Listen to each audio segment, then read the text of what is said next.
इकडे हे याला पण खरंच नशिबवान लागतं, माणूस नशीब लागतं.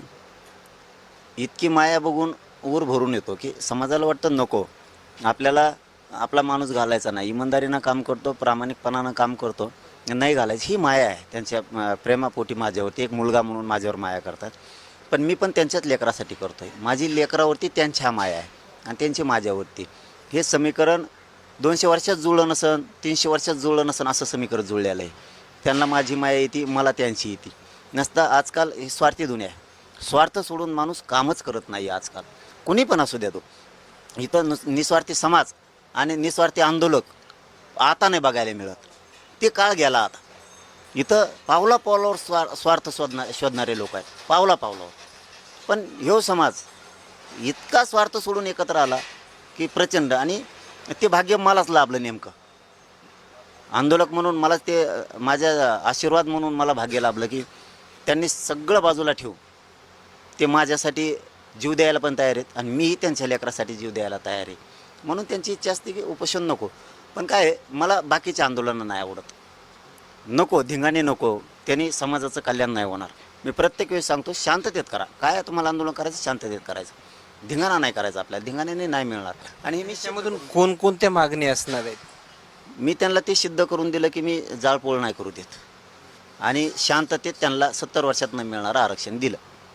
हे मी सिद्ध केलं. आता मागण्याचा विषय झाला तर सातारा संस्थांचं गॅझेटियर त्यांनी आणखीन काढलंच नाही. 1 महिन्याचा वेळ मागितला होता. मग आता GR कधी काढायचा? तुम्ही का जाळता असे?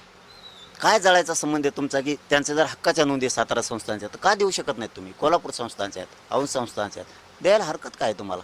आता हैदराबादचा आपला GR काढला आहे, या GRला त्यांनी मंजुरी पण दिली, सरकार म्हणते 308 प्रमाणपत्र पण दिले. बाकीचे का रोखून धरले? हे 2 मुद्दे झाले. आमच्या 58 लाख नोंदी सापडल्या, प्रमाणपत्र दिले जात नाही. तो प्रमाणपत्रच दिले जात नाही म्हणजे किती अवघड आहे. प्रमाणपत्र दिले, त्यांच्या व्हॅलिटी द्यायना, म्हणजे पोरांचं वाटोळच करायचं. पुन्हा मी का गप्प बसायचं?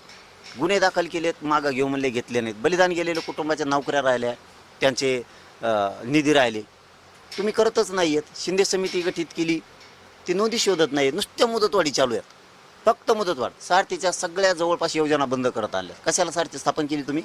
नादी लावायला.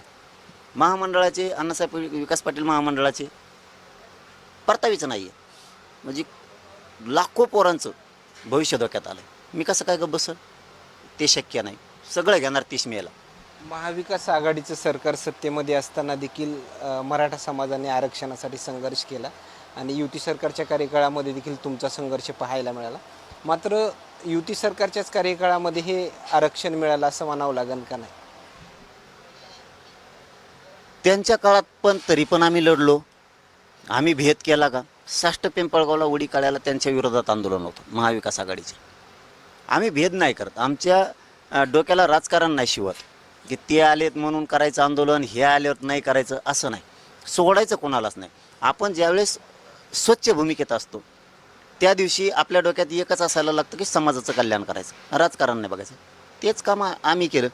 ठीक आहे, यांनी दिलं पण गुंतून बिठवलं.